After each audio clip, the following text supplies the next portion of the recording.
Shane Dawson is slammed by PewDiePie over his docuseries. Kim Kardashian sues her Paris robbery bodyguard. And Millie Bobby Brown shares sweet birthday message to ex-boyfriend Jacob Sartorius. All that and more on today's Rundown. Hey everybody, welcome back to DHR. I'm Miriam here with Amy. Hi. This is awesome. It makes me hungry. No, yeah, it really does. These pancakes are amazing. But yeah, it's been... I'm starting a new diet. Just carbs. I like that diet. Right? Yeah. Want to join me? Yeah, I do actually. Let's. too. Yes. But guys, we have some new life-size 2 photos, and I'm so excited to talk about that, but we'll get to that later on in the show. Yeah, because right now we need to talk about Millie Bobby Brown and a very sweet message that she sent a very surprising person. Millie Bobby Brown, that's right, she posts a very surprising birthday message to her ex-boyfriend, Jacob Sartorius. Millie and Jacob first made things IG official back in January of this year, but after some cheating rumors on Jacob's part, they called it quits this summer.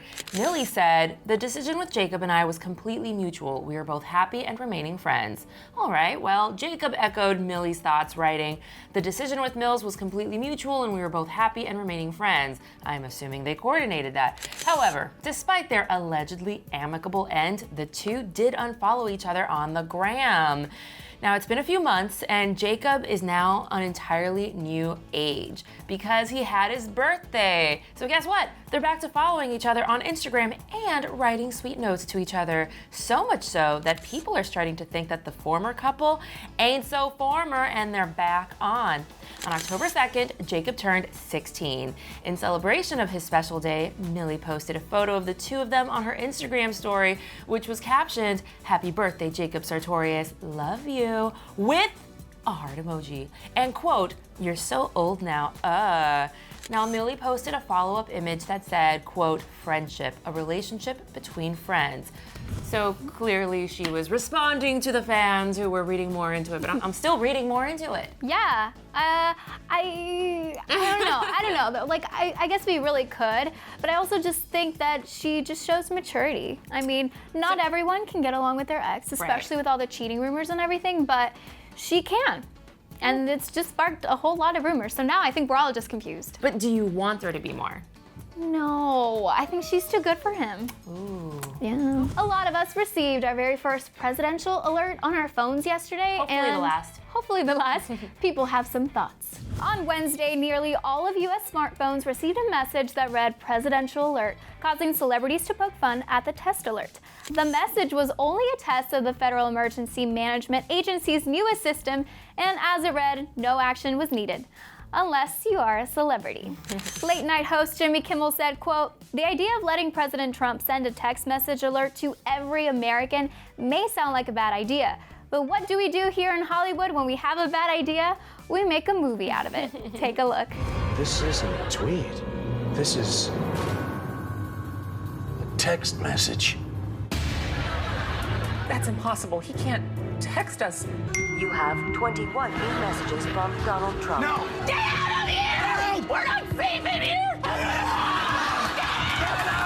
Ellen DeGeneres rewrote the on-screen text to say, "Ellen is hilarious today. Check local listings." And as expected, most of America wasn't too thrilled about that alert either. The memes and mockery took over social media immediately. One user tweeted, "I can tell the president didn't write this alert. There are no spelling mistakes and the grammar is perfect." Now, according to Time magazine, 75% of Americans can be reached via this text system, and there is no way to opt out. I get it. We used to have the whole like emergency broadcast system alert on Yes. TV, Yeah. but nobody watches live TV anymore, so I get it. They're now leveraging a technology that even hosts on DHR keep with them. Yes. My only issue is Trump. Like, I get it, but also 75%. So what about the 25%? How do you become the 25%? You know what I mean? Like, how did they not get it? I would say they're infants. Maybe? Duh. Babies don't have phones. Hello. You guys, check out these pictures of Francia, Raisa, and Tyra Banks in Life Size 2. The film Life Size 2 has just released its first look photos of Francia Raisa as Grace and then Tyra Banks as Eve. Now, millennials grew up watching Life Size, and Francia shared how the sequel had to, quote, grow up with them. That meant centering the story around a 25-year-old CEO navigating a quarter-life crisis after inheriting the toy company that produced Eve, who serves as Grace's guardian angel of sisterhood. Francia also said that her character Grace is forced to grow up and is put in a situation she doesn't really like. She said, quote, there's a pivotal moment in every person's life where you just sit down and go, it's not that bad. I can do this. And I need to stop making myself believe that I can't. You try to put your best foot forward, and that's the evolution you see within Grace. Now, Tyra shares that Life Size 2 will show the progression of Eve into more of a human and less of a doll. She did add, there are a little bit more layers and much more comedy. There's something I find a bit more endearing with this Eve than the first one. Are you looking forward to it? I am. I remember Life Size 2, but it interests me how Tyra said that Eve is going to turn more into a human because being a human is hard.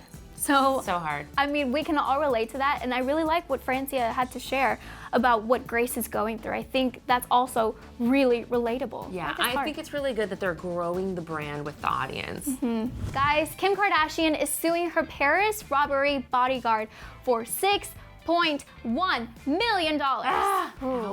Kim Kardashian's insurance company has filed a lawsuit against her former security company for their role in the Paris robbery. The lawsuit claims that Pascal Duvier, her former security guard, and the rest of his team, quote, negligently, carelessly, and or recklessly performed their protection, security, monitoring, inspection, and or surveying of Kim. And they should have known that they were required to protect, secure, monitor, inspect, and or survey using the skill and care reasonably expected of those in this industry. The lawsuit is for $6.1 million, which is the amount the insurance company paid her out. So 1 month after the incident, a source confirmed to People that Pascal no longer worked for the family, but he wasn't fired. He instead reassigned himself to another family for professional reasons. Duh. According to the Daily Mail, Pascal's company filed for bankruptcy in Germany about 10 weeks before the robbery. So basically, the dude was already broke, and clearly he wasn't as responsible as he could have been that night because he didn't realize that there was like a broken latch or a broken lock in her room. But at the same time, this wasn't really his fault. And his job was to protect the whole family, not just Kim, which is why he was out at the club with her sisters. He figured of all the people, Kim was the safest one back at home. What do you think? I mean, that's just a really tricky and terrifying situation. Yeah. I mean, I've never been a bodyguard, but I can imagine if you're you'd kill it though. Yeah, right? Yeah. I feel like as a bodyguard, you feel a certain sense of like guilt. Obviously, if the person that you're protecting is now in danger. Right. And that's a lot to just like weigh heavily on. Right, but guilt, I feel, is different than actual fault. So we don't know if it was his fault or not, but the point is, Kim lost a bunch of money, but she was smart. She insured that stuff. The insurance totally paid her back for the majority of the worth of the jewelry, $6.1 million, instead of like the original 10 or 11. But now that insurance company is like, hell no, I don't want to lose 6.1 mil, so they're going after this dude who's already broke. All of y'all loving Shane Dawson's new docuseries, guess what? PewDiePie is not for it. He has slammed it, calling it a mistake. It's safe to say that Shane Dawson knew what he was doing when he chose Jake Paul to be the subject of a brand new docuseries, and a lot of people are addicted to it on YouTube right now. Now, a lot of the backlash that Shane has been facing hasn't had anything to do with Jake at all. Instead, people have been taking issue with the way that he and therapist Katie Morton discussed sociopaths in his second video called The Dark Side of Jake Paul. One of those people is PewDiePie. After Shane's video was released, PewDiePie made a response video that voiced a lot of concerns that other people were also feeling. He first pointed out just how vague the whole definition of a sociopath is, according to Shane's video. Now, watching through this video, you realize Jake is 100% a sociopath. Shane is a sociopath. I'm a sociopath. You're a sociopath. Everyone is a sociopath, because the definition of what a sociopath is was so incredibly vague that it fits anyone. He also fact-checked Katie's claim that 1 in every 25 people is a sociopath. Now, what I found was that 3% of males and 1% of females have APD, anti-personality disorder, and this is mentioned in the video, but just because you have anti-personality disorder does not make you a sociopath. Now, PewDiePie said that while he understood that Shane was trying to simply make things more interesting and draw people in, he thought that it was a little irresponsible with the way he talks about mental health. He also called out Katie for using the words icky and gross in the video, which he thought was weird for a therapist to be saying, which I must agree. Overall, the YouTuber just thought it was a bad video, like not well made. But he did add that both Shane and Katie probably realize that now. And guess what? Shane did realize it. In fact, he apologized for being over dramatic with the editing and for making sociopaths and psychopaths seem synonymous. Nonetheless, he is still continuing with the series. I do think that the whole sociopath thing is a little tricky, but there are more sociopaths in the world than we think. Yeah, well, and honestly, this docuseries, I know Shane has been getting so much backlash, but it's opening up a conversation. Exactly. And there's so much we just don't know, especially about like YouTubers, celebrities, like we just don't know, and this is bringing that to light. So, I mean, parts 3 and 4 were insane as well, and so I'm just curious to see how the rest, the other half of it is gonna be. Like, it's a lot, guys. Come here, baby. Come here, baby girl. Thank you. Wow, guys, you made it to the end. Awesome. Oh my God, we're so proud of you. Thank you for staying with us. Yes. So now we want to know from you guys. I want to know, what do you think of Millie Bobby Brown posting that semi kind of like cryptic message on Insta stories? Do you think they're gonna get back together? Heart emoji is how I feel about it. No, Noah. I'm rooting for Noah. I know they're just friends. Who cares? My heart is torn. Also, I want to hear from you guys. I know y'all are watching Shane Dawson's docuseries, because who isn't? And if you aren't, then you must start now.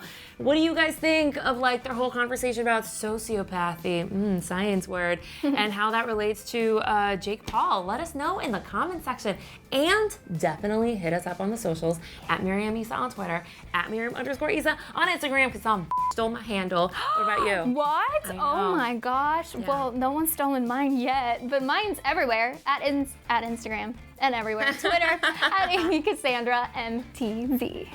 Bye, guys. Look at us, we're back. Now, before you go, guys, definitely click right over here to see why Justin Bieber and Hailey Baldwin didn't sign a prenup. What? And after you do that, go ahead and click that subscribe button, because I know that you guys want to see us talk more. Obviously.